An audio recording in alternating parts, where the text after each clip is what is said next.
తాళి కట్టడం. ఉమ్, ఈ తాళి కట్టేటప్పుడు తాళి ఎక్కడ కడుతున్నారమ్మా? మెడకు కడుతున్నారు. ఉమ్, మెడకే ఎందుకు కట్టాలి? చేతికో, తలకో, నడుముకో, కాలుకో, అరికాలుకో, పాదానికో కట్టచ్చుగా. మెడకే కడుతున్నారు. ఏమిటి దీని అర్థం? ఏదో ఒక అర్థం ఉండే ఉంటుంది కదా. చాలా మహత్తరమైన అర్థం. ఉమ్, ఈ కంఠం కిందంతా కూడా కర్మేంద్రియాలు, చేతులు, కాళ్ళు అన్ని పనిచేస్తూ ఉంటాయి. ఉమ్, ఇవన్నీ దేనివల్ల? మెదడు యొక్క దీనివల్ల పనిచేస్తాయి. ఈ కంఠం మీదంతా నాలుక, ఈ ముక్కు వాసన పీల్చడం, చర్మం స్పర్శ తెలియటం, జ్ఞానేంద్రియాలు, ఉమ్, శబ్దము, ఏమా ఉమ్, అలాగే చక్కగా అన్ని జ్ఞానేంద్రియాలు, కర్మేంద్రియాలు ఈ రెండిటిని ఇక్కడ కలుపుతూ ఉన్నారు. ఉమ్, ఒక మనిషి చచ్చిపోయాడు అన్నప్పుడు ఏమంటామమ్మా? గుటకేసాడు రా, వీడు ఉమ్, గుటకాయ స్వాహ అయిపోయింది.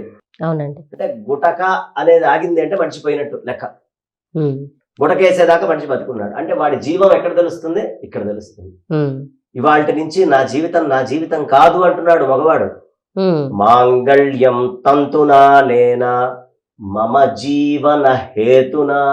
నేను బతికున్నాను అని చెప్పడానికి గుర్తు ఏమిటయ్యా అంటే నా భార్య మెడలో మంగళసూత్రం ఉంటే నేను బతికున్నట్టు. నా భార్య మెడలో మంగళసూత్రం ఏ క్షణం పోయిందో ఆ క్షణం నేను చచ్చిపోయినట్టే.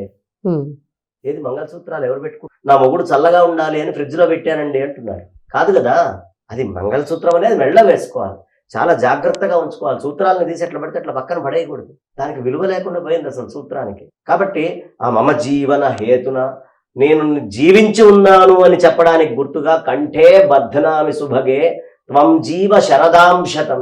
నువ్వు నిండు నూరేళ్లు ఆనందంగా బతుకు, మంగళసూత్రంతో బతుకు, అప్పుడు నేను 100 ఏళ్ళు బతుకుతాగా ఆటోమేటిక్ గా.